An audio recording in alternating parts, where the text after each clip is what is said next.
अपेक्षितच होतं. त्यांना साधी नोटीसही नाही आणि माझ्यावर जरा खाली घ्याल प्लीज, जरा प्लीज, नाही नाकात जाईल ते. नाही तर गुन्हा दाखल झालेला आहे आणि जसं मी सांगितलं हे अपेक्षित होतं, याच्यात काय नवीन नाही. मी परवा देखील आपल्याशी बोललो आणि अजून ज्यांच्या घरात पैसे सापडले त्यांना साधी नोटीस नाही, त्यांना साधं पोलीस स्टेशनमध्ये बोलवलंही नाही आणि आम्ही तो गुन्हा पकडून दिला. हा आमचा गुन्हा झाला. बघा कसं चाललं आहे ते. माझी काय हरकत नाही, पण जी कलमं लावली गेली, ज्या लोकांना आरोपी केलं गेलं माझ्यासहित, जो ज्यांनी कॅमेरा पकडला होता ना त्याला पण आरोपी केला आहे.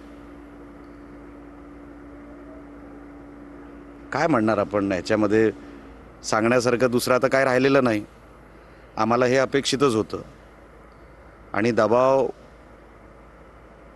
दबावाखाली हे सगळं चाललं आहे हे आता स्पष्ट दिसतं आहे. म्हणजे तुमची लोक मोकाट काही केलं तरी त्यांना सगळे अधिकार आहेत. चोरी करा, डाका टाका, पैसे उधळा, त्यांना सगळे अधिकार आहेत निवडणुकीमध्ये. आणि आम्ही गुन्हा पकडून दिला तर आमच्यावर केसेस होत आहेत. काही हरकत नाही. असे अजून 10 केसेस माझ्यावर झाले तरी पुढचे जे काय 3-4 दिवस आहेत मी काय यांना सोडणार नाही. आणि मला विनंती करायची आहे पोलीस डिपार्टमेंटला. नोटीस आपण दिलेली आहे, FIR आपण केलेला आहे. आता मला अटकही केलं पाहिजे आपण.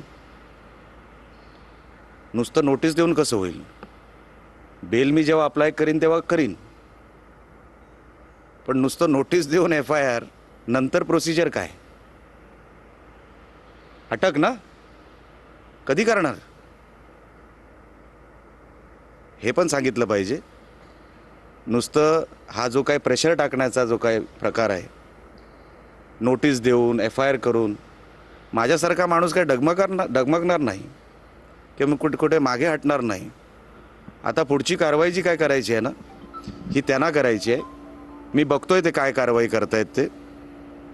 मला हेही माहिती आहे ते काय करणार आहेत ते. जेव्हा मी बेल घेईन तेव्हा घेईन. आता आज नोटीस आलेली आहे, म्हणजे माझ्याबरोबर जे कोण आहेत त्यांनाही नोटीस आलेल्या आहेत. आता पुढची प्रोसिजर पोलिसांना करायची आहे. पण मी जे सांगत होतो की रवींद्र चव्हाण साहेबांच्या मार्गदर्शनाखाली हे सगळं चालू आहे. ते किती वेळा फोन करतायत, कोणाकोणाच्या नंबरवर फोन करतायत, त्यांचा PA किती लोकांना फोन करतोय, किती लोकांच्या टचमध्ये आहे, हे मलाही सगळं माहिती आहे.